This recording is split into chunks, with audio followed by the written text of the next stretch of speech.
Olá, tudo bem? Meu nome é Vinícius Del Padre, seja bem-vinda, seja bem-vindo. Vamos dar então continuidade ao nosso curso de Java.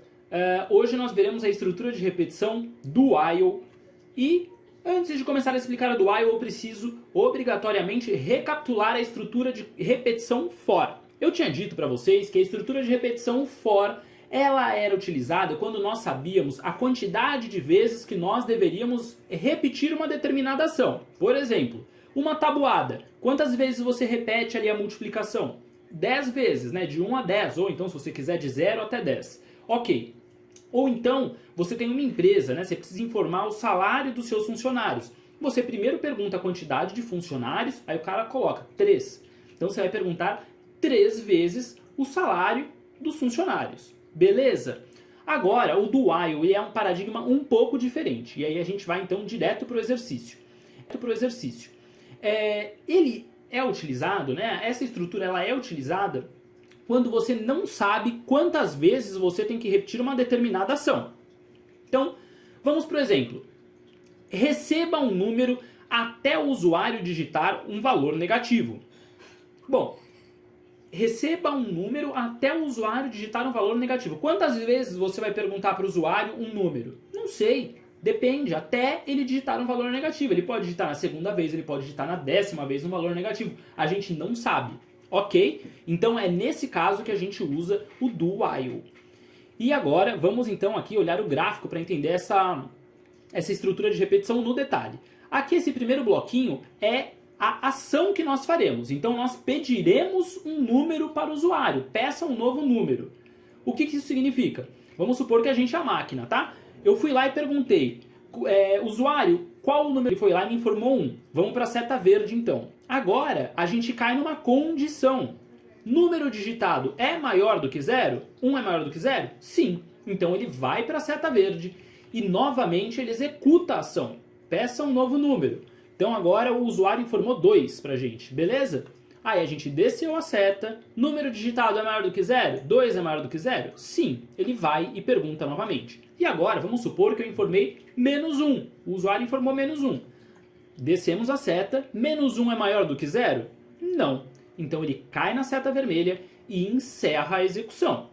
Ok? Bom, pode ainda estar um pouquinho abstrato, mas vai ficar mais claro agora, que a gente vai ver na prática. Vamos abrir então o JGrasp e vamos aqui no File, New Java, como nós temos feito desde o início do curso. Então bora lá, Public Class, estrutura básica, gente, como sempre. O nome da nossa classe vai ser número usuário, porque a gente vai perguntar números ao usuário, né? E aí dentro a gente tem que criar aquele método mágico, public static void main, abre e fecha parênteses, string args, abre e fecha colchetes, abre e fecha chaves.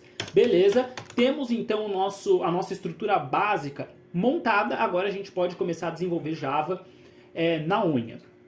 Bom, primeira coisa, o que a gente tem que perguntar para o usuário? Um número. Vamos combinar que esse número vai ser um inteiro, beleza? Então vamos declarar uma variável número digitado.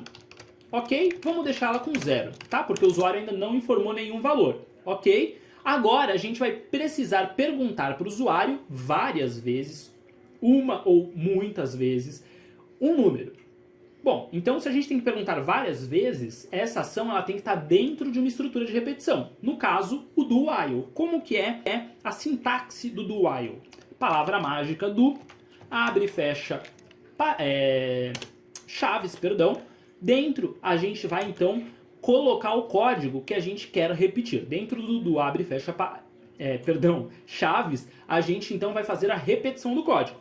A gente tem que perguntar para o usuário, né? Qual o número que você quer informar? Então, para imprimir na tela, né? System.out.println informe o número. Ok? Então, o usuário verá essa mensagem, ele vai saber que ele tem que digitar alguma coisa. Então, para a gente receber números no teclado, a gente tem que importar, né? Fazer o import java.util.scanner.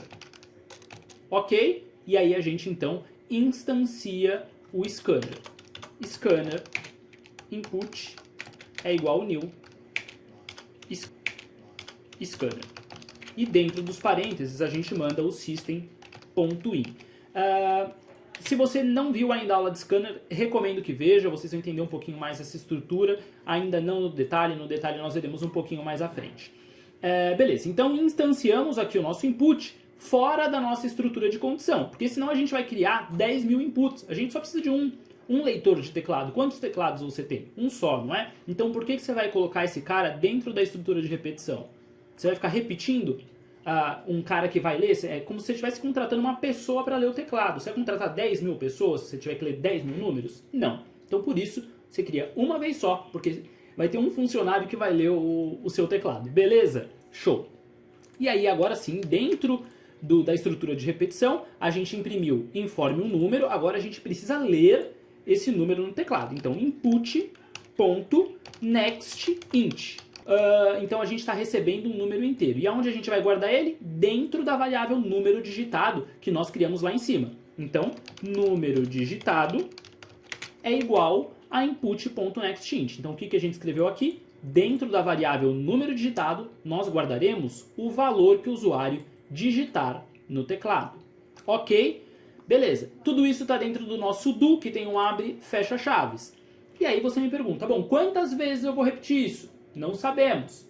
Qual é a condição? O número digitado precisa ser maior do que 0. Então aonde a gente vai escrever isso? É aqui, depois da chave. A gente vai escrever a gente já escreveu do lá em cima, então depois da chave a gente escreve o while, abre e fecha parênteses, e aí a gente faz a perguntinha de ouro. Número digitado é maior do que 0? Se for maior do que 0, ele tem que repetir. Se não, acabou a execução. Ele não faz mais nada. Beleza? Vamos executar para ver se deu certo ou se eu digitei alguma coisa errada?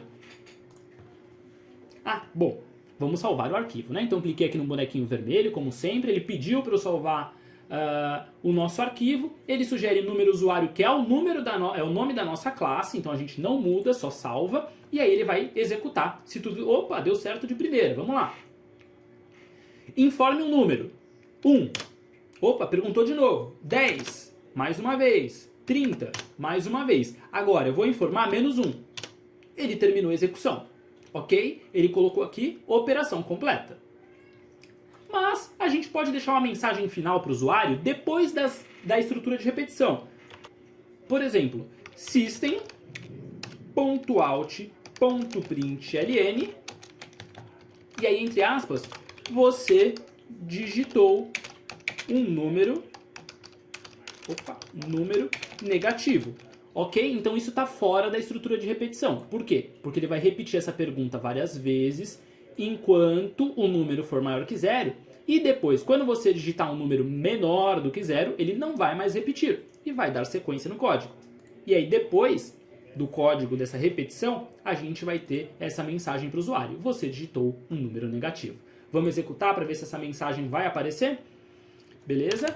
Informe um número 10, informe um número 20, menos 1, você digitou um número negativo. E aí ele deu esse probleminha aqui, né, no E, porque eu coloquei acento, então vou tirar aqui e executar pela última vez.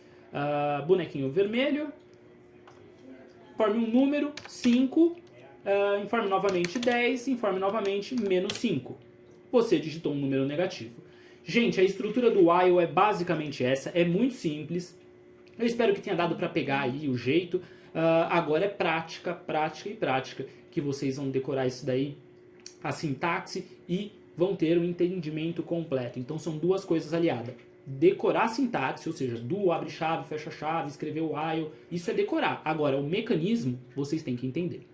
Gente, muito obrigado. Na próxima aula a gente começa a orientação a objeto. Tô ansioso. Até lá. Tchau, tchau.